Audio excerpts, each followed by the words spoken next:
Hi,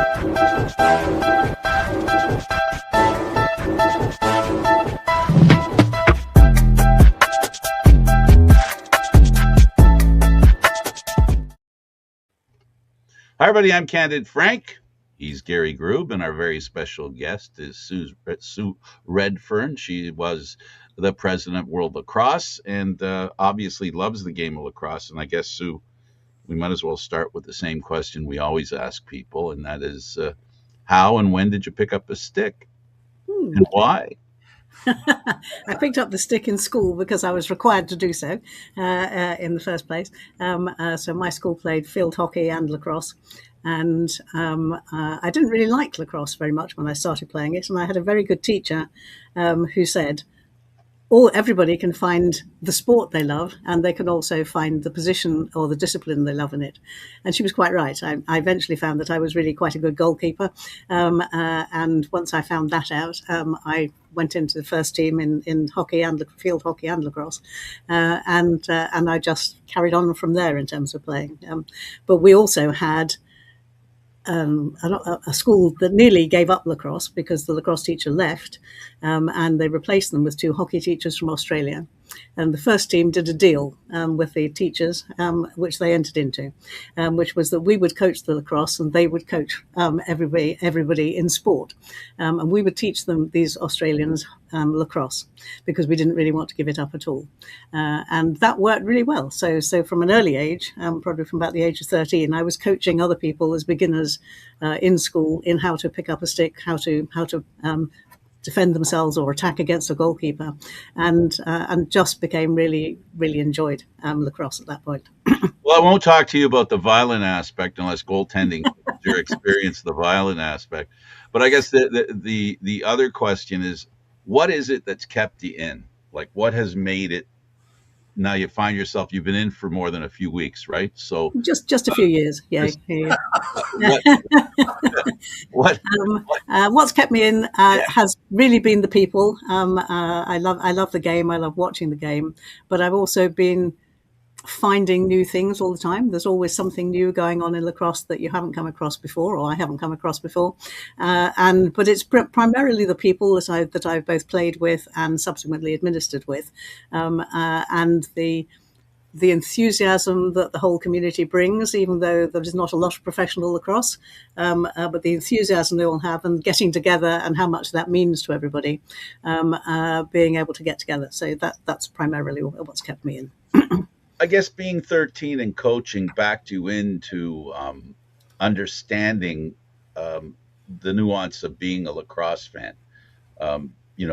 I think, and I'll ask you, part of the reason why people continue and stay in lacrosse, I think has a lot to do with the subconscious desire to keep it alive, because it doesn't get the kind of respect it deserves. And it seems like the players and the people involved in the game respect it that much more because of that absence.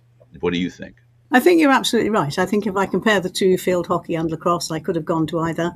But field hockey is actually very well established in England, and there would have been nothing new that I was probably giving or getting from it, and nothing that I was going to have to try to keep going. Whereas lacrosse is continually changing, particularly in this country. Clubs come and go, people come and go, structures and competitions come and go, and actually keeping everything going so that the people who want to play can do, but also the opportunity to communicate and tell other people about lacrosse. I mean, I talk to people about lacrosse most days of the week, particularly now I'm not president, and people are always astonished about the perceptions they have about lacrosse, even in England, that men don't play it. Yes, they do, I say, and then give them examples of where. So, yeah, I think we are passionate about trying to keep it alive. But I think in World Lacrosse, we've also seen it grow massively around the world. So, I mean, when I started playing, or when even I started as an adult, we had 6 teams in the world competition, potentially able to enter, and now we're into 96, 97 countries who could actually participate. So we've got a much broader range of countries who we can bring in, and therefore the word is spreading all the time. And also the level of play is rising. Yes, and that's one of the things particularly in the women's game, that I think we've observed over the last few years is also those who are at the top, such as USA, the gap is getting bigger. Narrower, narrower, Which narrower. no, it's getting bigger. The gap is getting worse. The separation is getting more. The best are getting better, and the worst are not getting up as far. If we take the most recent, okay. championship, England and Australia have never been out of the semi-finals. They're now out of the semi-finals. That's not a good thing, and that's it's a good thing in terms of world development and getting new countries getting into medal rounds, but it's countries that we have seen as strong are not necessarily as strong now in all cases. So that means they've all got something still to work for, and I'm absolutely sure that they will do that. So. I guess someone's going to have to send them a message in England that they need to pull their socks up a little bit. I couldn't possibly comment. What do you think? Maybe.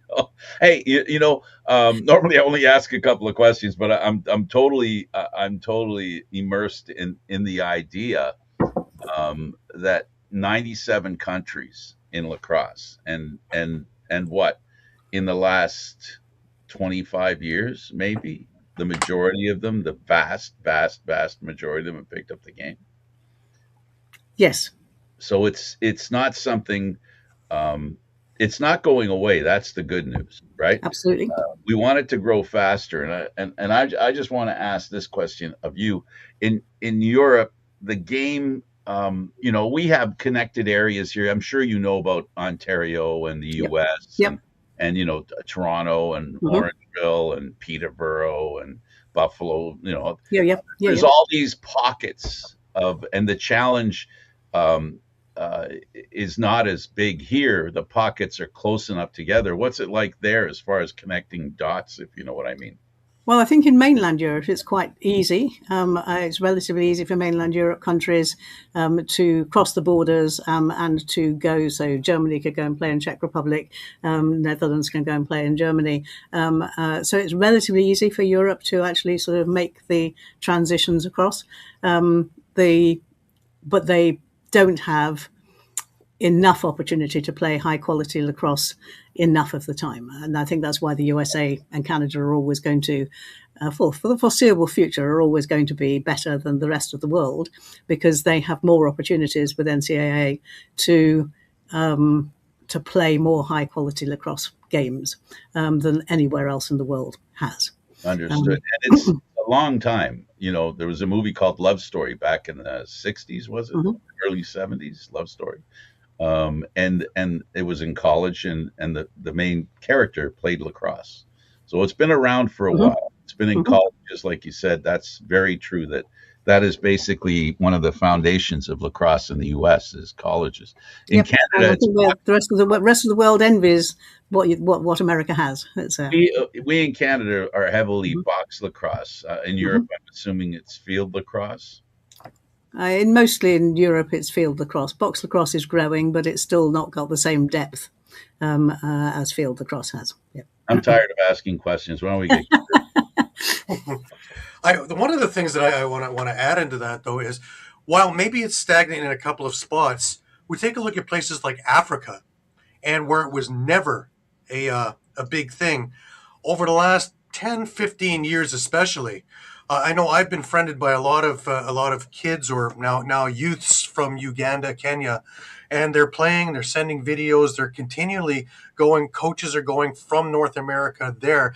So that ideal and that aspect is growing fairly rapidly enough that we're talking off air about the 2023 San Diego Worlds, that Uganda made a splash there, and they really were the life of the party. And every game, whether they were in it or not, was just such an exciting thing because of their enthusiasm and excitement. No, I think the development in Africa has been fantastic. It's been very well supported by the International Olympic Committee as well, as part of the grants that they give to World Lacrosse, and we've just been very fortunate to try to get Africa in at a time we're trying for the Olympics at the same time, or we're trying for the Olympics at the same time, and that's been the spur to development across Africa. And once they get one or two, it was just Uganda and I can't think of who was. Oh, sorry, there were just two countries initially, sort of playing in Africa, and now I think it's 10. The last 10 countries playing. I think is last I heard. So it's pretty amazing. And one of the things that they have problems with, of course, is equipment.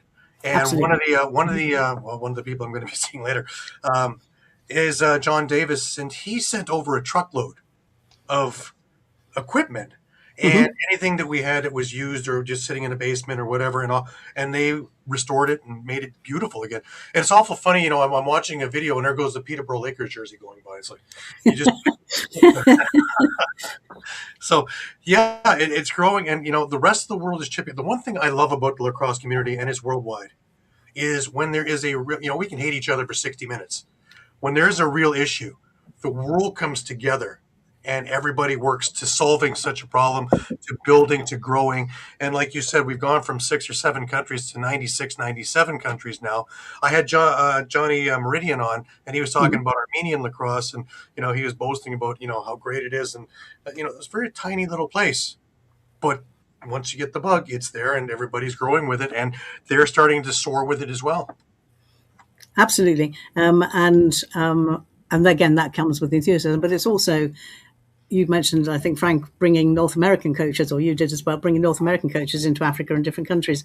But actually, lots of other countries participate as well. So we've now got Europeans helping in South Africa, and we've had a Welsh person helping before in Uganda, and that's.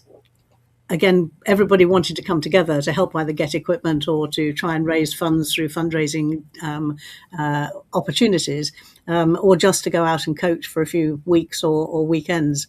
And I think when I talked to India, when we just had the Olympic announcement in 2023, and I was in India talking to their association, and I said, what can we do to help you develop? Because they've been around for quite a long time, but they hadn't really done much development. And they said, our problem is simple. We've got money, we've got people, but actually what we're lacking is anybody who knows anything about lacrosse in the country.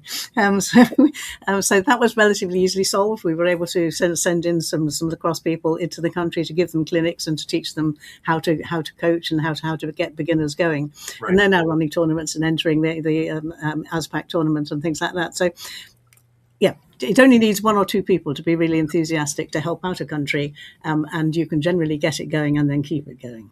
I agree with that, because we've had a few of our guys go over to the Dominican Republic and start working with them and getting them moving forward. Doug Louie, Wayne and a few others went over there and started getting things moving and getting an infrastructure that it can work on its own when we're not around there, which is truly amazing. I want to, just before I get delving into a lot of these questions, I want to talk a little bit about just for our audience, just some of your exploits, just to see how, the Coles Notes version, of course, because otherwise we'd need a second hour to go through all the things you've done.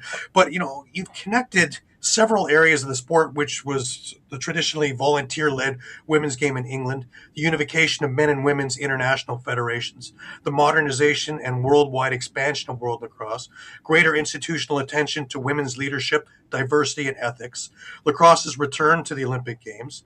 Story is particularly notable because it developed through service rather than celebrity, progressing from a goalkeeper to a tournament organizer to national chair to international vice president, ultimately president of the world body. And by the conclusion of your presidency in 2024, World Lacrosse was larger, more professionally governed, and closer to Olympic mainstream than any previous point in its history. And the naming of the Sue Redfern Trophy ensures that contribution will remain visible at the Premier Championships of the women's game. And I think that is absolutely fantastic and so well deserved. And I was so elated when I saw that the naming of the trophy is so apropos for you, with all the work that you have put in. That bravo. Thank you. I was very honoured by World Lacrosse making that decision and having the opportunity to present it for the first time as well when we were in Japan. So right. Yeah. Right. That's fantastic. Absolutely fantastic, and so well deserved. Now, when you were first starting out in English lacrosse, what opportunities were available and not available to women at the time? Because there couldn't be the available opportunities that there are now. Oh, interesting. I think in women's lacrosse in England, there have always been opportunities. We had. I played for two clubs. So I played one club on the Saturday, one club on the Sunday. And we played in tournaments probably once a month against other teams as well. There were then regional tournaments or counties tournaments, which I suppose is a bit like Ontario for you, but county tournaments, and then there were things called territorial tournaments, which were regional, Midlands, South, North, West, so bigger groups of counties coming together, and then national tournaments. And we've always had something called the National Schools Tournaments, where all the schools got together once a year, which has been the highlight of the English career. So the women's side of things has always been pretty strong. It's slightly different now, but the opportunities were always there. So when I was 16, I was invited to an England squad and to be coached by the England coaches and with the England team at the time. And that was just from being a junior county player in school and being seen as reasonably good. I realised while I was on that weekend that I was never going to be playing for England. I wasn't good enough to playing for England. But that didn't put me off at all. And the opportunity that got me into it arose from that event. Somebody very intelligently in the days before social media, before the internet, came with flyers to that event and said, where are you going to go to college? Where are you thinking you're going to go to college or university? And do you want to carry on playing lacrosse? And I said, yes, I think I'm going to go to Birmingham. And they said, well, this is where you can play lacrosse. And I never really looked back from that point of view. I made that contact at that point. They also said you can have 2 years free membership of the association until you start being a student. And so they tied me in with an opportunity to be connected right from the outset. So I was going to a new place Birmingham, where I'd never been. Right. And I had an immediate point of connection in that city, which was lacrosse. Was that the time, basically, because I'm looking for the point where lacrosse changed from being something you played into something you felt responsible for protecting and developing? Well, I think I very quickly, like in my first year in Birmingham, had the opportunity of getting involved with an incoming American tour into England. And it was touring the country, this particular tour, and it came to Birmingham. And our club was asked to put people forward to help with fundraising, getting sponsorship, gifts for a raffle, a whole range of things. And I put my hand up and got involved and did things I'd never done before. Like I'd never gone and tried to get sponsorship. I'd never tried to go and get business gifts for anything like that. So it was an opportunity. And then to have the fantastic opportunity of seeing and meeting incoming USA players, this was 1970, incoming USA players and someone who then became the international president, who was the referee at the time, just then sort of inspired me a little bit more, I guess. But then I became club secretary after that because I'd started showing I had some administrative skills.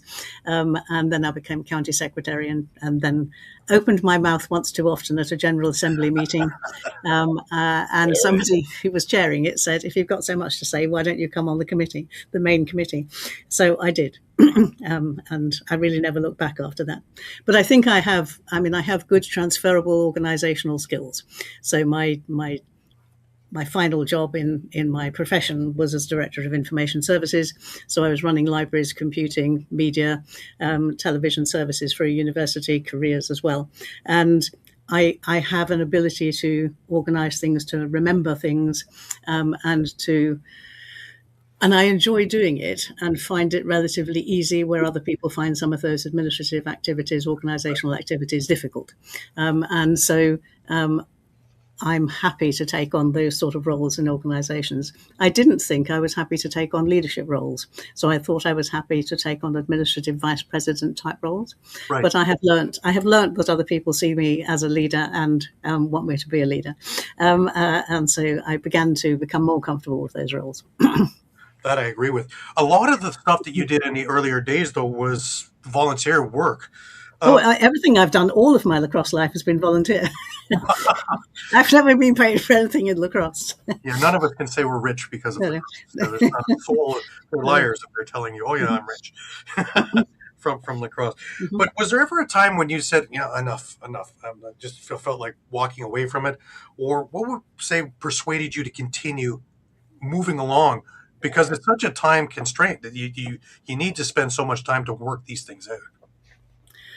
Um, when I finished being president is probably the first time really that I said enough is enough, and I really can't take anything new on when I finished doing that. So I guess the answer is there was. I've been in and out. So I mean, I Mhm. stopped doing anything for England lacrosse for 3 years while I was doing my MBA. Which was a long distance Open University MBA, as well as working full time. And I, other than that, I think I've always felt that I was progressing. So I was doing club type work and county type work, and then I went on to national committees, and then I became the national chair of the Women's Association. But then England started merging men's and women's because we were given, our funding body said, we're not going to fund separately women's sports and men's sports. So they didn't actually tell us we had to merge, but the writing was on the wall. If you didn't merge, you weren't going to get any money. Right. But you don't have to merge. And so that created a whole new set of challenges, bringing the men and the women together in England. And I didn't really like that. In the first instance, I was president at that time. I was on the board. And I went away internationally to the Women's Association at that point. So I didn't stop doing anything. I just moved to a different role. And then I did that for 8 years until we merged the international bodies, because we needed to do that for the Olympics. It was a prerequisite for the Olympics. And then I came back to England. But I said in England, but I'm not coming back to what we did before. If I'm coming back, this is what I need to do. So you can have me in this new role or not have me. It was as simple as that. So they chose to have me in a new role, which wasn't necessarily comfortable for them Right. in England at all times. But we brought about a lot of change, as Well, I've done Good for them. internationally in World Lacrosse. Yeah. continually, yes. And Yeah. I think there's a huge difference between managing your organizations and being a leader. But you are a national born leader, I think, and just the way you are able to present your ideas, you have that way that people want to kind of come along with it. That yeah, she's talking the truth. Let's go that way. Was it always that way, or did you have a number of roadblocks in the way that you had to kind of maneuver your way around on your way to merging everything? Oh, there were many roadblocks on the way to merging in both England, and England was perhaps easier than internationally, but neither were difficult, and some countries had real difficulties doing their mergers. But England was relatively easy, but it was more that nobody really wanted anything to change, so we were doing it on paper rather than actually because we were really going to make a real change. Internationally, it was different, and some people might have felt we were only just doing that on paper as well. But in reality, that has become a very different, did become a very different thing. And we took 3 years over it internationally on a unification group to try to make sure we respected the heritage and the backgrounds of both the Men's and the Women's Association and didn't just cut everything off and start anew. But we continued it, but we also were putting in place things that could be new as well. So, Right. When you became president back in 2017, what was the condition of the international organization? What did you think needed to be changed first, so to speak, in order to streamline and work your way that this is something that we could actually put forward to the IOC? Well, two things come about there. Jim was appointed a month before I was elected. Right. And I had nothing to do with Jim's appointment, but it was the best thing that happened to World Lacrosse, or to the international world of lacrosse. Bringing in somebody who had that experience from the Olympics and other international sports, whilst it's he didn't have the lacrosse background that all the volunteers on the board had. He brought to us an enormous, and has continued to do so, an enormous benefit to lacrosse and to our aspects of trying to get into the Olympics. So one of my initial roles, was ensuring that Jim actually had a role, because it's quite difficult for volunteers to adapt to having a professional person for the first time. The body, we had never had anybody other than maybe somebody as an intern sort of doing the minutes or something like that. We'd never really employed anybody. And I did have experience of bringing people in and changing the nature of what the board roles were going to be from England, and also in my own professional career. So change management, I guess, is something that I brought as a transferable skill. And I knew that we were going to have to work towards that as we got more, not just Jim having a real role as CEO, but also as we brought other staff in, we were going to have to bring in and change board members' roles that would now become staff roles, and that was always going to be difficult. I'm very fortunate in the sense that most of those people are friends, and whilst they might not have felt it was comfortable or what they would have preferred to have held on to, they went with me, and we've then been able to actually move a lot of board roles, what were board volunteer roles, into staff roles. And some of that's still going on. But I think that was a big achievement because it needed to happen. It needed to happen in a way that the staff that we were then employing could feel that they were really taking a significant role in this new organisation. And I'm actually really proud of what we did do. And the board should end up being a really strategic board, directing, overseeing, if you like, what the staff do, rather than being doers. But in that interim phase, and we're still a little bit in that interim phase, that's quite uncomfortable for some people who have been brought up doing and making everything happen. It's quite hard to pass that which you've grown up with over to someone else.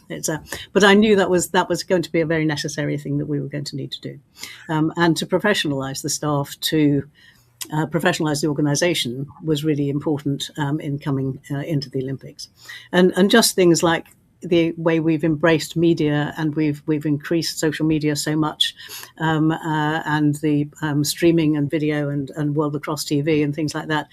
That's been so important to how we present lacrosse to the IOC world and to other sports, for them to even consider us to be in the Olympics.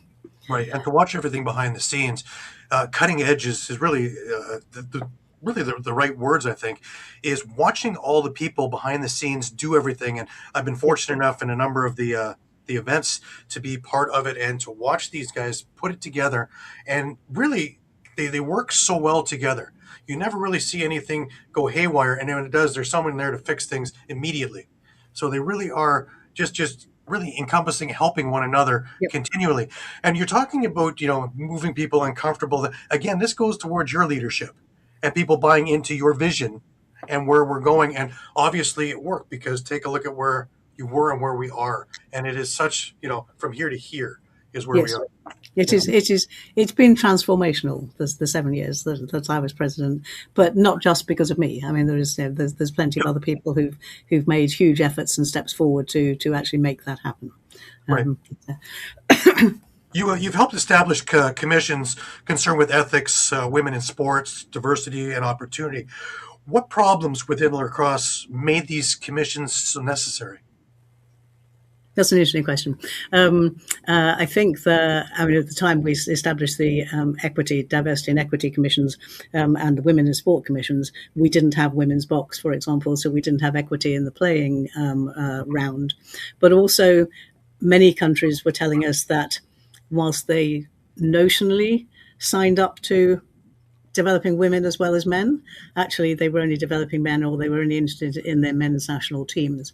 And so it was important that World Lacrosse said, this is what we want, and this is where we want you all to go with us. Now, everybody isn't there yet, and I wouldn't expect that to happen. But it was important that World Lacrosse was actually saying, we want equality, and we want the diversity to be respected regardless of where people's backgrounds are from. So that was that. The ethics, there wasn't actually any particular problem with ethics, except that we had a gap in the sense of if we had a problem, an ethical problem that anybody reported to us, we didn't have anywhere to send it. And we had a sort of quasi one of those, which came to the board. And then we realized actually we really need an ethics, we really need an ethics commission, because that's what other organizations our size have. And you have somebody other than me and Jim trying to resolve this problem, which is really what happens if you don't have something like an ethics commission to refer things to.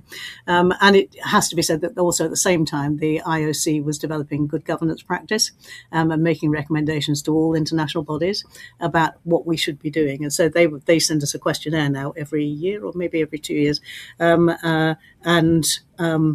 Every IOC sport has now to fill in that questionnaire to say what do they do, how do they do X, Y, and Z? How do they appoint? How do they do nominations? What's their ethics policy? And various other things. A very long questionnaire. And we looked at, okay, what are our gaps? So that we were able to see that questionnaire before we had to complete it. And therefore we were able to identify what our good governance gaps would be if we were accepted into the Olympics. And we were privileged to be able to actually see that at an early stage. And that gave us a guidance as to what sort of things we needed to put in place. When you talk about fairness, ethics is one thing, fairness is another. The biggest problem with both those issues are the little problems that become big problems. For example, with your ethics committee, right? You can always have the big committee that's going to remove the president because of X reason, right? I'm sorry. I didn't mean to sound like I was trying to be funny. I wasn't trying to be funny. But the point is, it's on the way to the big mistakes where with ethics and with fairness, it's the little things that become big things, which is why it's important to fix the little things. Yep. Could you drill down on that and what you did, how it helped to be able to do the middle part as well? How important was it? I think it's really important, and I think you're absolutely right. If a country comes to World Lacrosse and identifies whatever the problem is, but it could be a problem in how teams are selected in a particular country, or a country is particularly selecting people. Now, that's not actually necessarily World Lacrosse's problem because it's a national team's problem. But if it's about a World Lacrosse event or something that's happened at a World Lacrosse event, then it becomes World Lacrosse. So having something in place to enable us to make sure that we're dealing with it, and it might be something as simple as in a women's tournament, there's a male coach and the dorms, and the male coach is in a relationship with the female coach. And normally they would be birthed together, but actually it's not appropriate if they're living in a dorm or an area of a hotel where there's only women. But it's not necessarily something that people would think about. And I can think of another, I won't mention where in the world, but a different tournament elsewhere in the world that caused us to put something in place in World Lacrosse. And that was that the athletes going into a regional competition, the male athletes were all given individual beds, and the female athletes were made to share beds. And this potentially became a real problem because one women's team was just sitting there saying, "This isn't fair. This is not right. The men's team shouldn't be having a priority over the women's team in terms of beds." And if you're giving one bed per player, you should be giving that for men and women. And so they refused to go into their accommodation. We weren't involved with that except hearing it on the outside. But we then said, okay, we need to put in place regulations for World Lacrosse's competitions to make sure that doesn't happen, because the host city has a lot of say in what the accommodation is. And obviously the national teams choose how much they want to pay and where they're going to place their teams. But we as World Lacrosse need to have in place guidelines which says X should happen. So we took the opportunity of actually learning from the complaints that we received that were minor, and weren't in one of our competitions. But we took that opportunity of actually saying we need to put something in our guidelines to prevent something like this happening for the future. It proves you understood the question I was asking, because at the end of the day, what it comes down to is about making every event the best experience it can be for each and every athlete, coach, and whoever, and the viewers, the fans as well. So sometimes those little issues that some people think aren't that important Yep. become very important if you don't handle them. So that's why I admire what you said about, dealing with that issue. There are real complications that present themselves on a daily basis, almost an hourly basis. There are, and mostly these days the staff are dealing with those. So because that's why we have a professional staff to deal with it, and those are the sort of things that we now mostly don't have our volunteer board members dealing with, because it is now a staff priority, because they should be spending the time on dealing with those sorts of things. But the board can still play their role by hearing about what's happening elsewhere in the world, what concerns there are, and then enabling the staff to put something in place to prevent those happening in the future. And because women are still on the curve, right? Mm-hmm. A lot of the issues that are resolved in men's version, because they've been around so long, women are kind of not only catching up with the play, with the equipment, with the facilities, they're also catching up with the interaction and the way it all fits together. Yep. That's why I admire what you were saying there about the rules. You see, because I know about what it's like with boys and men. I'm not very aware when it comes to women, but because of lacrosse and other sports, and I become aware of women's sports, the issues that women have to deal with are ones that men don't even have to think about. For example, sleeping together in a bed, they should have a separate bed. That's not even I don't even know how that even took off for a moment. No, I don't think any of us had any thought about how did that decision ever come about, but it came about, and I'm sure through perfectly good intent, it came about, but it, and the hotel, actually, they were in a hotel, the hotel said there was only a rule that they had about men. The hotel only had a rule about men. They didn't have a rule about women, which was just quite interesting. So even a commercial organisation had got the problem in their policies that they had actually sort of ever considered before. It's just interesting. It's just interesting, that kind of the game behind the game, if you will. And that must have. Is that one of the reasons? Because when you were talking about why you like doing this organization, these kinds of challenges come. I'm not saying you're looking forward to those kinds of specific challenges, but some of the off the wall stuff that happens, you blink and then you ask yourself, and then you go, okay, well, let's see, how are we going to deal with it? It must be. I don't mean to say this heavy handedly, but a little bit. It must be fun, the new challenges that come up, and you must laugh sometimes because the solution's so simple, and you wonder, why couldn't this been resolved sooner? Or why didn't we ever think about it? Or why didn't the person ever think about it? Yeah. So there was a lot that needed resolving, and I think there was never a year when I was president that something didn't come up that still took me by surprise, and I thought, how on earth did this come about? And why did it come about? And actually then you get over the shock of that or the laughter about it, and then you say, okay, what do we need to put in place to stop that happening in the future? And the important thing is to make the experience of being women's lacrosse mirror men's lacrosse as much as you can without any difference, because at the end of the day, if you're going to keep people interested, you have to have them enjoy the experience and feel like Absolutely. They matter. And that's what makes your job harder with women's lacrosse, which is overall, this is the point I'm getting at. It's a little harder because there's many more issues to deal with as opposed to men's lacrosse. But the challenge must be great. It's like, I'm so tired, I worked so hard today, but you get your best sleep that night, if you know what I'm saying. So you must feel it must be very rewarding because you're dealing with stuff and it's regular, it's coming all the time. Yeah, I think there's definitely that. I mean, I think there were a lot of because we're an organisation based in the USA, there was a lot of very late nights for me during my presidency, dealing with sort of legal people in America in their working day and other such things. But it was all part of the rich pattern and my mind is, you're quite right. How can we solve this problem, or what can we do about it? How can we do something different would always be the sort of jigsaw of my mind, keeping me awake at night. How can we actually do it, and who's going to solve this problem, and how are we going to take it forward?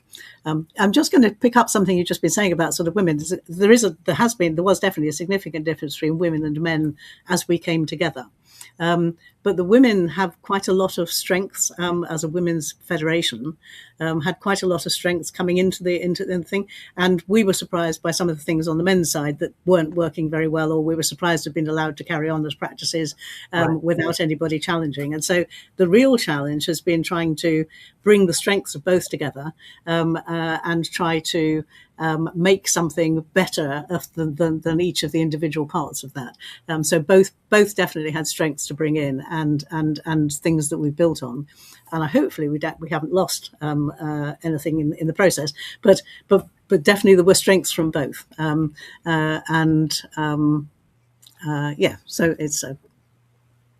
it's been a good, challenging process. Right. It leads me to my next part of it, the Indigenous heritage and responsibility. And of course, lacrosse has the Indigenous origins, profound culture, spiritual importance to the Haudenosaunee. What responsibility does international lacrosse community have to acknowledge that origin in a meaningful, not just ceremonial way? I think we have consistently, both as men's and women's associations and as World Lacrosse, consistently celebrated the traditions of the Haudenosaunee, the Iroquois.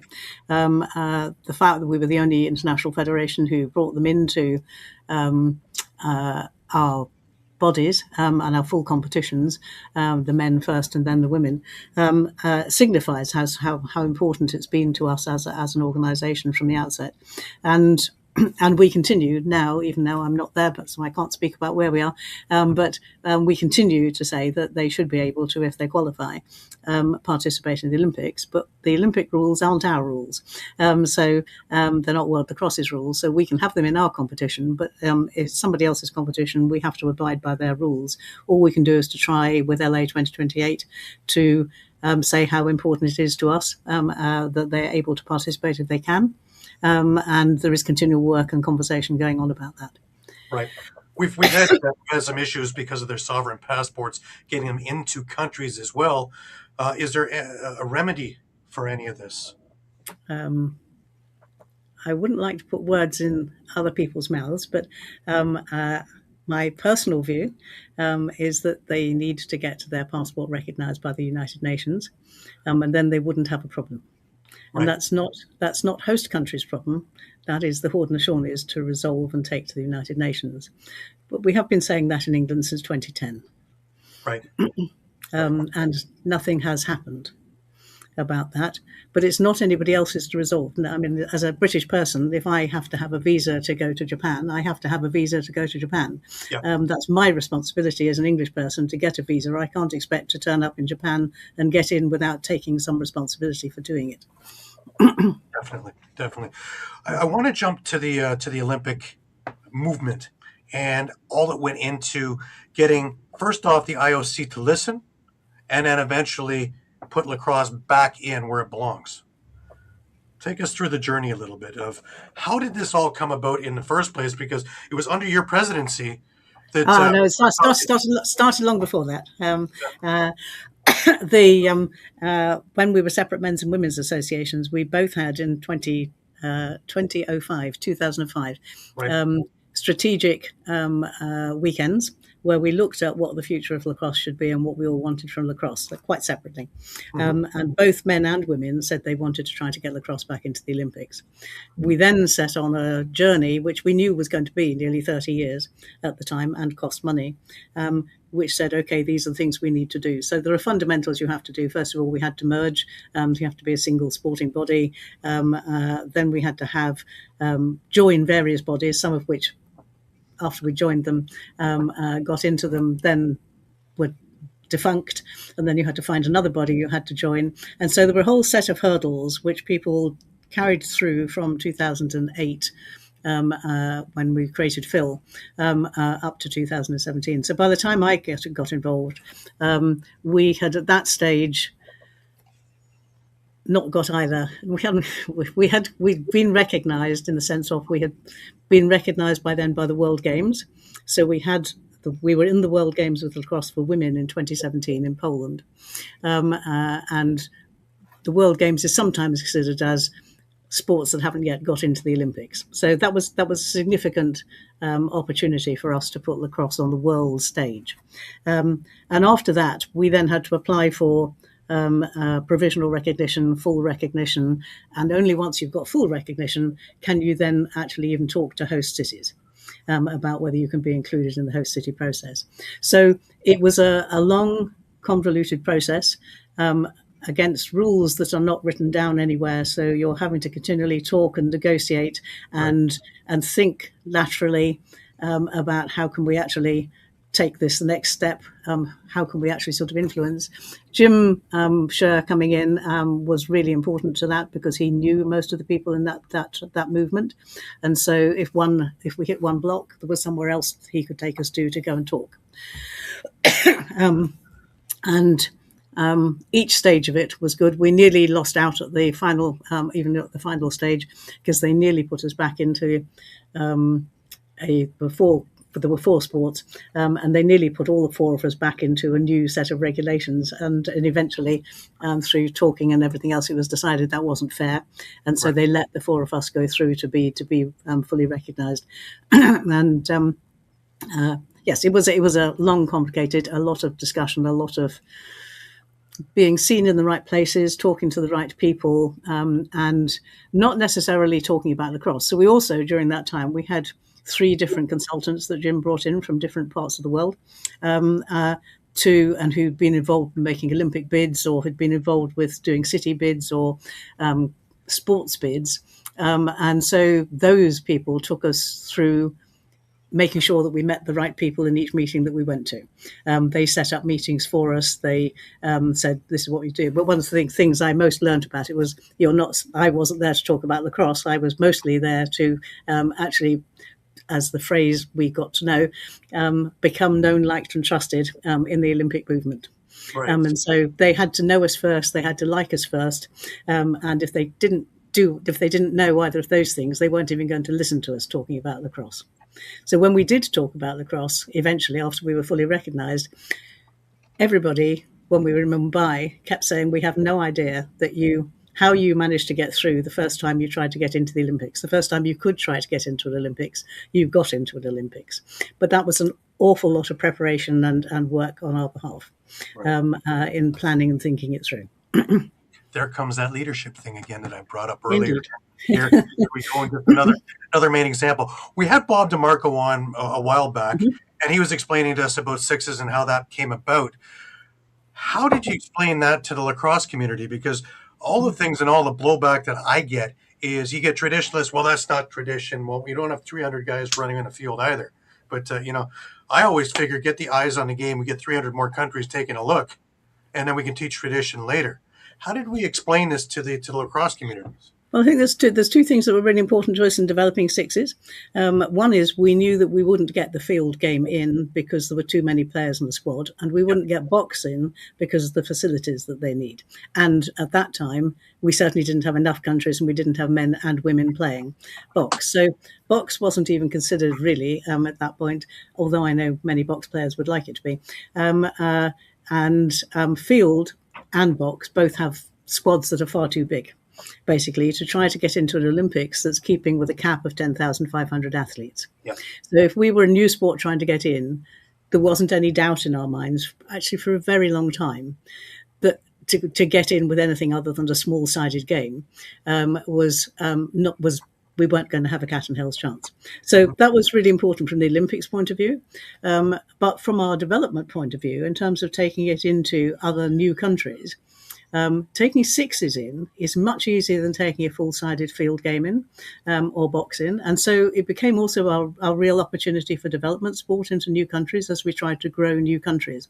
So selling it for new countries is easy because it means they have to find less players in the first place, and they don't have to find specialist positions, and they don't have to have special sticks. And so it's a much easier selling job for a new country as we try to develop that. And then you're right, after that, once they've been playing for a couple of years at sixes and they start developing enough people, then they can go into the full field game or box if they want to.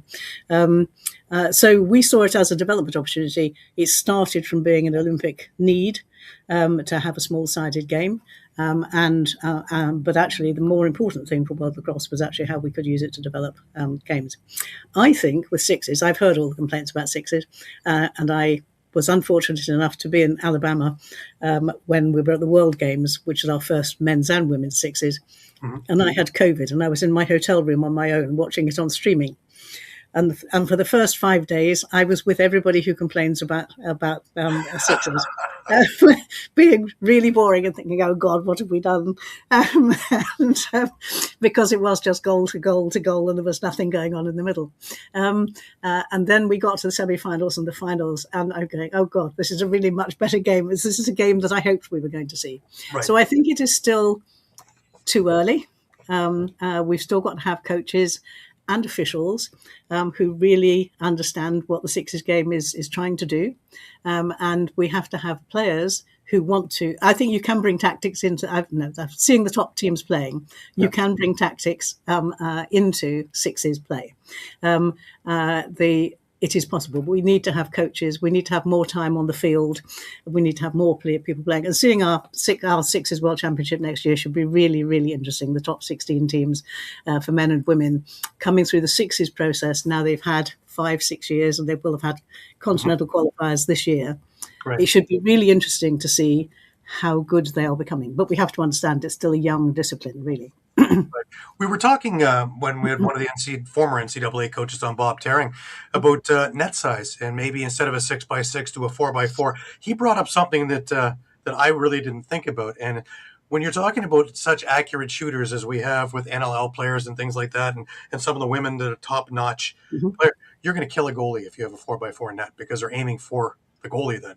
At a 6x6, at least we're going to save that poor goalie's life, because they're already going to see 75 goals in a game. And at least they're going to be picking corners instead of, going straight for their little equipment. So, I never really thought. And there's a lot of different nuances. And again, strategy and things like that involved. And it's also the question that we had as we took it on from the development side of things, and making every country who joins World Lacrosse potentially eligible to play in the Olympics. If we insisted on a different net, then they would have to have. They would also have to invest in nets for the field game as they develop the field game, as well as the sixes game. And we were trying to not make more expense unnecessarily for the development side of the game. I want to talk a bit about 2024, bringing the women into the World Championships and everything that went into that. We've had a lot of the women's stars on the show in different pockets and talking about the trials and the tribulations and how great the tournament was. And it was. And, being in Utica for that, I wouldn't replace that experience for anything. And it's funny because everybody went to go watch the men, but by the time the day was done, they're watching the women because the women stole the show. Pretty much game after game after game stole the show. And the other thing that got to me was the camaraderie. You had the Canada and the U.S. and to an extent the Haudenosaunee, but that didn't mean that when they were playing Finland or they're playing one of the Asian teams, that they weren't taking, everybody in a huddle afterwards, explaining things and taking things and huddling and doing all kinds. When they went to the separate arena and all the tradition in there and having the circle and all the rest of the things in there, it was just so wild and so warm to watch. And again, lacrosse at its finest. I thought Utica was the best experience of my life. It does have to be said. It was. Not only because I had argued for getting women's box championship, so I take it back a little bit and go to 2019. I had never seen a box game at all. Wow. Ever. There's virtually no box in England, and I had never been to Prague at that point. So actually, Ron Balls, who was then on the board, said to me, "Sue, I really think before you get to this box in Langley, you really should see box lacrosse. So come and see Peterborough Lakers one evening." So there was about 6 or 7 of us all went. I was absolutely hooked into this game of Peterborough Lakers. The rest were chatting away and having beers and things like that. And Ron said to me halfway through, he said, "You're really engaged in this, aren't you?" So I said, "Absolutely." I didn't expect to like it. I thought it was going to be very noisy, very rough, very fighting, and the whole range of other things that I've seen on social media. But I didn't allow for the fact how much I would have liked the game. So then we get to Langley with the men, and at the end of that, I said, I'm going to challenge the world to actually say we need to actually bring about a women's box lacrosse tournament, a World Cup. I didn't expect, once I asked Michelle to chair a group of people who were not involved in our board and not involved in any of our committees. I just chose people who I thought would be good people to try to develop a pathway for us. And they did a fantastic job. Of bringing forward a report and thinking and getting people talking about it around the world. And they didn't take no for an answer. They still kept going and saying, wouldn't somebody like to play in country X or Y? And I was really pleased that the board had a long discussion about whether we should or shouldn't invest in the money, and bring in another tournament or whatever. But actually, I'm glad that we did win the day, and we brought in the women's box. And I totally agree with you. I thought it made, from everything everybody told me, I thought having the women there as well as the men made it a really fantastic event in itself. Utica is also a fantastic venue for doing an event like that. I had never seen anything like that, to have 4 floors going at the same time, and men, women, and the main games in the other one in the big arena. It was so well organized. Everything had meaning and purpose, and you could catch anything and anyone. And you could find people everywhere and talk to them, sort of as you were spectating and things like that as well. It was a lovely final event for me to be at.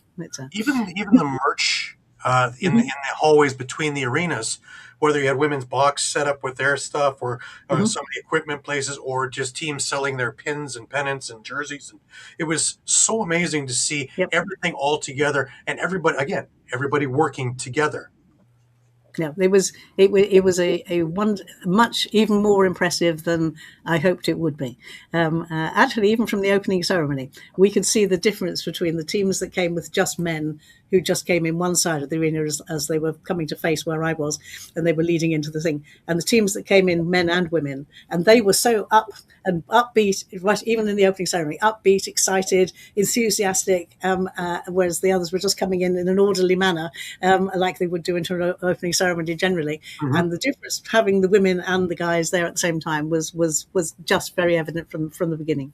Right, and you had the Haudenosaunee speak as well, and have a separate speech for them. It was terrific. The whole opening ceremony, everything was class act from top to bottom, front to back. Whether it was how the referees were run, and Bill Fox and his clinics and things like that, so everybody got on the same page, and all the things, all the little things that nobody really pays attention to were paid attention to. And it just goes to show that when you take a look at all the little things, the great big thing comes together even that much more spectacular.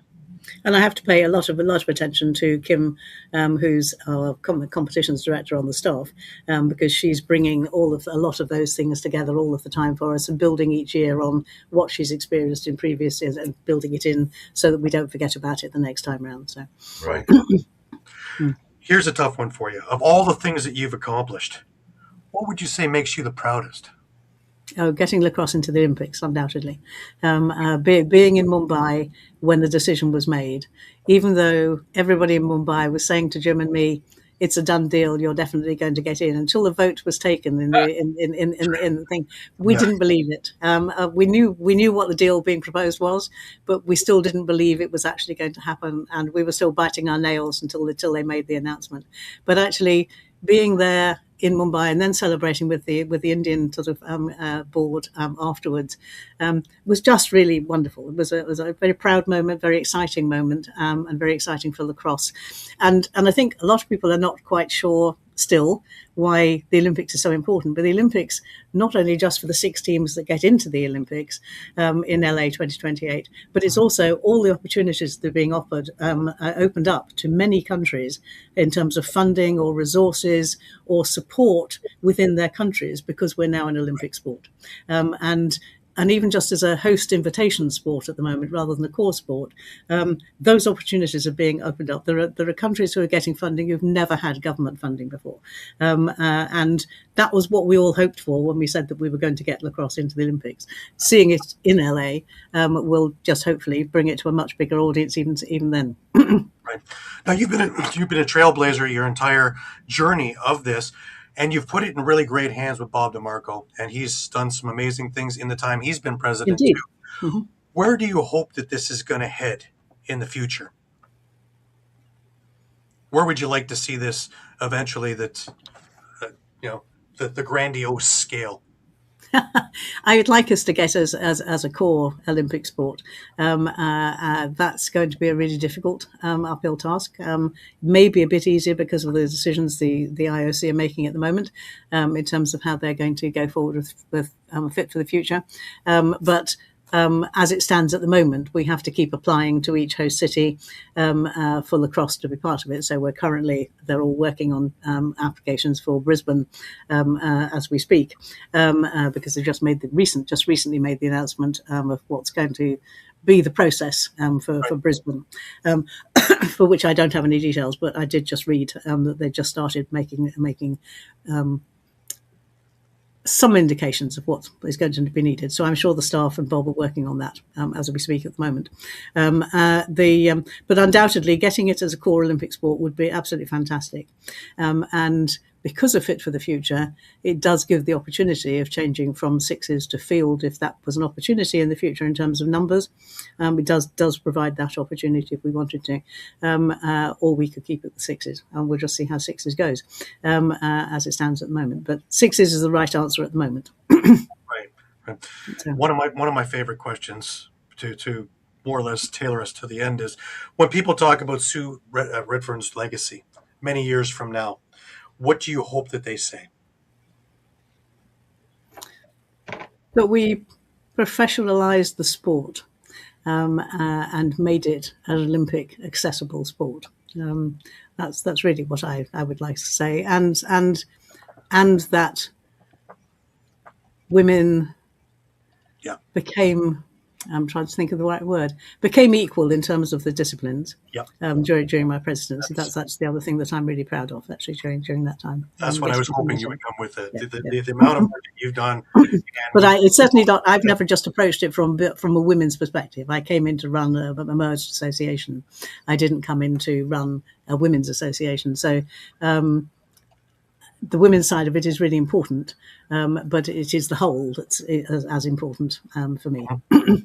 One of the things is, though, that the men's thing already had was already working, or to the most part working.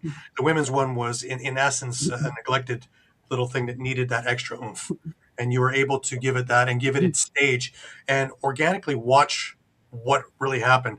And we talk a few things about there. The few last things that were really stick in my mind was the Japanese women who didn't play in the tournament but came with the guys and had all the enthusiasm and selling things at the top and cheering for the guys, and just the exuberance of being was one thing that stood out in my mind. But the other thing was the made-for-TV movie that happened in the gold medal game. You know, you had the big bad Canadians who were going to win it all, and here come the Americans coming from behind in the fourth to take it and actually win the gold medal on their home soil. You know, being Canadian, it kind of hurt a little bit, but for the good of the game, I think that was the right result. And when we actually delved into it and talked about the federations, U.S. Box Law actually put a whole lot more into it than Lacrosse Canada at that time, which maybe kicked some butts over here to try and we can't let that happen again. The other thing I'd say at the end of what people look back on it was that women should think there isn't a glass ceiling. By seeing me as president during this particular transformational period for lacrosse, there isn't a glass ceiling for women. You just have to be prepared to grasp whatever comes your way, whatever opportunities there are. And you don't have to wait to think that you're fully qualified for something. If you think you've got something passionate to say or think that you could actually make a difference, put yourself forward. Right. One last thing for you. If you could speak to that young goalkeeper who joined Birmingham Ladies in 1969, what would you tell her now? She would never have believed she was where she's been, that's for sure. I'd probably tell her that she should, as well. I played goalkeeper, I should say, when there were no face masks, there were no helmets, and there were no goalie sticks. So it was a very different era. You had to be really brave to play lacrosse goalkeeper when I was a lacrosse goalkeeper. But I would just say that you will get out of lacrosse as much as you put in. And that's what I would say to any young person. So. Absolutely. Sue, I really want to thank you. I want to thank you on a number of levels. I want to thank you for all you've accomplished. I want to thank you for always being accessible. I want to thank you for all the patience and all the leadership that you have given over all the years that you've been part of this. And I really want to thank you for taking your time and talking with us about it. Okay. Thank you very much. Thank you for having me. So. I'm surprised, Sue, your head is still in the picture. Mine was growing just listening to Gary list all the wonderful reasons why you're so wonderful. My goodness, I didn't realize how wonderful you were. You haven't read his script then, obviously. Exactly. I'll just say ditto. Make it easier, ditto. And I think the biggest thing I can say to you in recognition of what you've done is the patience to ply through unearthed situations that require fixing sometimes sooner rather than later. And I understand the challenges that means you overcame. And for that, I thank you for accepting the challenge of bringing lacrosse to the Olympics. You're part of it. I know it wasn't all you, but I think a fair part of it was. So for that, I thank you because I look forward to seeing lacrosse at the Olympics. And anybody who plays lacrosse, anybody who's ever watched lacrosse, anybody who's touched lacrosse understands more than any other sport would how important this moment where they'll be in the Olympics is. Yeah. Absolutely. Yeah. Thank you for doing this. Okay. It was fun. It was fun learning a little bit about all the different ways to organize, and we haven't dealt with certain issues before, so it's good to learn about what it takes in lacrosse. And the other lesson that between the women's game and the men's game, there are weaknesses and strengths in each, and cross pollination can work. And I wish you the best of luck in future. And again, thank you for being here. She is Sue Redfern. She is the former president of International Lacrosse. Gary Groob, right there, top left corner. I'm Candid Frank. Thank you for watching Thursdays at 4 for everything you want to know about lacrosse and more on NLL Lacrosse Talk.